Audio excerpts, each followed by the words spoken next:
Assalamualaikum warahmatullahi wabarakatuh. Perkenalkan, nama saya Najwa Awalia Putri dengan 3 digit NIM terakhir 392.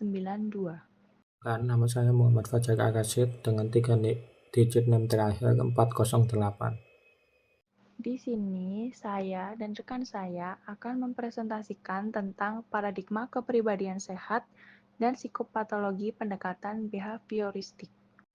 Yang pertama ada kepribadian sehat menurut Maslow. Abraham Maslow dikenal sebagai pelopor aliran psikologi humanistik. Maslow percaya bahwa manusia tergerak untuk memahami dan menerima dirinya sebisa mungkin. Teorinya yang sangat terkenal sampai dengan hari ini adalah teori tentang hierarchy of need atau hierarki kebutuhan. Kehidupan keluarganya dan pengalaman hidupnya memberi pengaruh atas gagasan-gagasan psikologinya. Setelah Perang Dunia Kedua, Maslow mulai mempertanyakan bagaimana psikolog-psikolog sebelumnya tentang pikiran manusia. Walau tidak menyangkal sepenuhnya, namun ia memiliki gagasan sendiri untuk mengerti jalan pikir manusia. Yang kedua, ada kepribadian sehat menurut Erich Fromm, yaitu adalah individu yang mampu memenuhi kebutuhan akan berhubungan dengan orang lain dalam bentuk cinta atau penghargaan. Individu yang mampu memenuhi kebutuhan yang menyebabkan manusia bisa menambah daya kreatif individu tersebut guna untuk menciptakan sesuatu yang baru atau inovasi. Individu yang mampu menjadi individual yang berbeda dengan yang lain atau unik, dan individu yang mampu memandang dan memahami dunianya sendiri atau kehidupan yang dijalaninya. Yang pertama, ada dasar teori. Dasar teori ini mencakup pengkondisian klasik yang mengacu pada proses belajar di mana suatu rangsangan atau stimulus yang awalnya netral menjadi terkait dengan rangsangan lain yang menimbulkan respons otomatis. Contohnya, seorang anak yang awalnya tidak takut pada anjing bisa jadi takut pada anjing setelah digigit. Yang berikutnya ada pengkondisian operan, mengacu pada proses belajar di mana perilaku dikuatkan atau dihukum oleh konsekuensi-konsekuensinya. Contohnya, seorang anak yang mendapatkan pujian setelah menyelesaikan tugas akan cenderung lebih sering mengerjakan tugas. Yang kedua, ada pendekatan behavioristik dalam psikopatologi.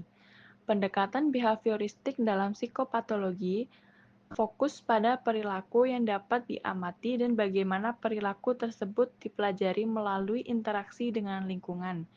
Pendekatan ini menganggap bahwa perilaku abnormal adalah hasil dari proses belajar yang salah satu maladaptif, bukan karena faktor internal seperti pikiran atau perasaan. Berikut adalah penjelasan lebih detail tentang pendekatan behavioristik dalam psikopatologi. Peran faktor lingkungan. Pendekatan behavioristik menekankan peran lingkungan dalam membentuk perilaku. Lingkungan memberikan rangsangan yang menyebabkan seseorang belajar perilaku tertentu.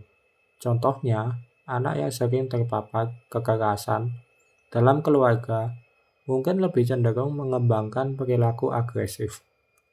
Kemudian, contoh gangguan yang dianggap sebagai hasil belajar.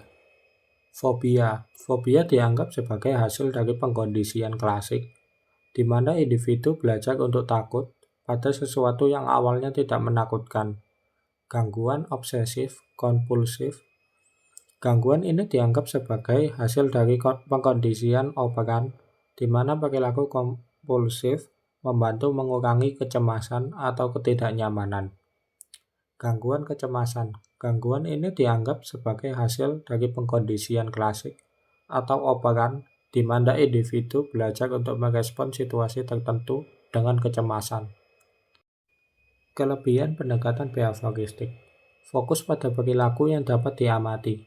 Pendekatan ini berfokus pada perilaku yang dapat diamati dan diukur, yang membuatnya lebih mudah untuk diuji dan diukur. Aplikasi yang luas. Prinsip-prinsip belajar yang digunakan dalam pendekatan ini dapat diterapkan pada berbagai gangguan mental dan perilaku, berorientasi pada tindakan.